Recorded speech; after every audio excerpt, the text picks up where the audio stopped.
What if the most powerful tool for success and connection isn't creativity isn't something you know, but it's something you ask? Today, we are turning curiosity into a superpower with the release of The Curiosity Curve, a brand new book by Dr. Deborah Clary. And spoiler alert, curiosity isn't a nice-to-have soft skill. It is a strategic advantage that fuels innovation, agility, and thriving cultures, both at work and at home. Dr. Clary joins us in studio with more. I'm so excited for this conversation. Thanks for being here. Oh, it's my pleasure. Thank you. This is honestly perfect timing because the holidays are right around the corner. So many families are going to get together. Maybe families only get to do this once a year. And so not only are you helping people in the workplace kind of have that curiosity, but also having like these really good, strong relationships. But what kind of inspired your book? So having spent almost 4 decades in corporate America, I began to see that and feel that there was something missing. And I had this hypothesis that it could be curiosity.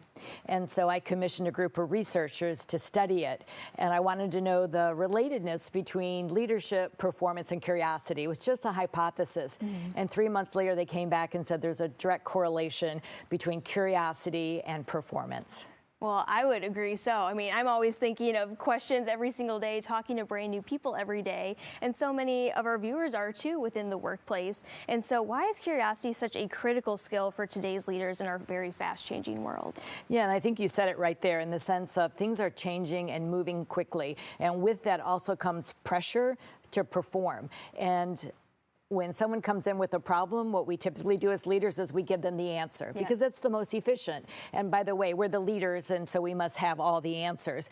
And that's playing the short game. And what I encourage leaders to do is to ask questions to help them solve the problem themselves. That's playing the long game and building their confidence that you trust them to go solve the problem. I know I'm very a type of person, and so I always want to have all the answers. I just want to get it done quickly. But I think it's empowering those who want to gain those skills and do really good in the workplace as well. Yes. So how does measuring curiosity beyond just encouraging it really help the teams perform better? So we, in addition to doing this research, we also did a focus group with millennials. They'll be between the age of 29 and 40. They represent 35% of the workforce, and they're 65% disengaged. So that means they're coming to work and they don't feel like they belong. When we begin to ask questions and things like, what inspires you? How would you like to solve this problem? How can we work better together? That means we're building a relationship, and I feel more connected to you as my leader.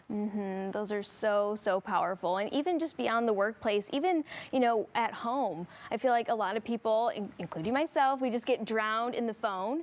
And family will be in town and we're just like, oh, I saw that you did this on Facebook, and that's all they really say. Like, what are some of those really good questions that maybe we could sit around the dinner table and ask when we're together? Yes, and so when we bring family together, there can be differing opinions, right? And sometimes we can dread going to that dinner because we have to see that uncle that we know are going to have different opinions from us. And so I encourage people to go into this holidays with an open mind and to ask to be these questions that help you better understand your uncle or the person that has a different opinion of yours. You're not going to change their mind. You're not going to influence them to your point of view. But what if you better understood where they're coming from? Wouldn't that be a more powerful dinner than sitting there and arguing or steaming that they're different from us? Right, and that's what you see on social media, just this conflict of, different conflicts and different opinions, of course, but the better understanding. I think having those curiosity type questions, that would lead to a much better outcome, around the world, really. Yeah, absolutely. And so some of that I'm gearing up for at this holiday, kind of tips I've taught myself is, one is when I'm thinking I'm going to be arguing or I'm trying to explain myself, the key is to swap a statement for a question, because questions open doors to better understanding others. Absolutely. So good. So thank you so much for stopping by today. Can people get your book on Amazon? They can get it on Amazon, or they can get it locally at Barnes & Noble. So if you're wanting to give the gift of curiosity, the Curiosity Curve is the best way to go. All right. Thank you so much for stopping by today. It would make a perfect gift. So definitely stop by and check that out. And we're coming right back with more Great Day Live.